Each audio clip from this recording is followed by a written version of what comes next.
is what Finance Minister of India Nirmala Sitharaman said when asked if she would contest for the elections. My party president did ask me, would you want to contest from somewhere in the south?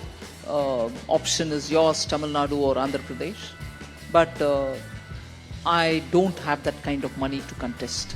Well, India has the largest population in the world. The largest democracy is going to vote from this month. But have you ever wondered how much money does a contender spend, or how much money does the government spend to organize an election in a country like India? Let me break down the numbers for you.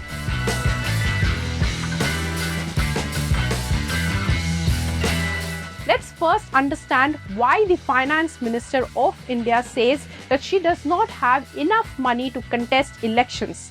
As per reports, her total wealth or assets declared is around 2.6 crore rupees.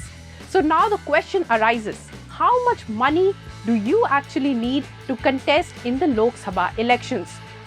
While 2.6 crore rupees might seem a big amount to you, the average worth of assets per MP from Lok Sabha and Rajya Sabha is 38.33 crore rupees. But you don't have to spend that much money. The ECI or Election Commission of India caps the election spending per candidate. In 2022, it revised the election expenditure limits, where in larger states, a nominee can spend up to 95 lakhs per Lok Sabha constituency. In smaller states, it's capped at 75 lakh rupees. For assembly polls in larger states, candidates can disburse 40 lakh rupees, and in small states, it is limited at 28 lakh rupees. Now, these expenditures include everything from public meetings, rallies, hoardings, ads, and more. Candidates also need money for security deposit for poll panel. For general candidates, the amount is fixed at 25,000 rupees, and for scheduled castes and tribes, the cap is lower. Now, this is beyond the ECI limit. The Election Commission keeps an eye on the election spending. Candidates are asked to have separate accounts for election expenditure, and they have to file them with the ECI. And if the spending is beyond the limit, or someone has made an incorrect filing, it could result in disqualification of the candidate for up to 3 years. Despite this, the candidates with major political parties spend beyond these limits as per reports, because this limit is only for the candidates and not for the parties. As per a study released in 2019 after polls by Centre for Media Studies, Lok Sabha polls were the quote-unquote most expensive election ever anywhere. It claimed that back then in 2019, political parties spent about 55 to 60,000 crore rupees in elections, BJP accounting for 45% of the total expense, which is around 27,000 crore rupees, which means that per seat it was around 50 crore rupees.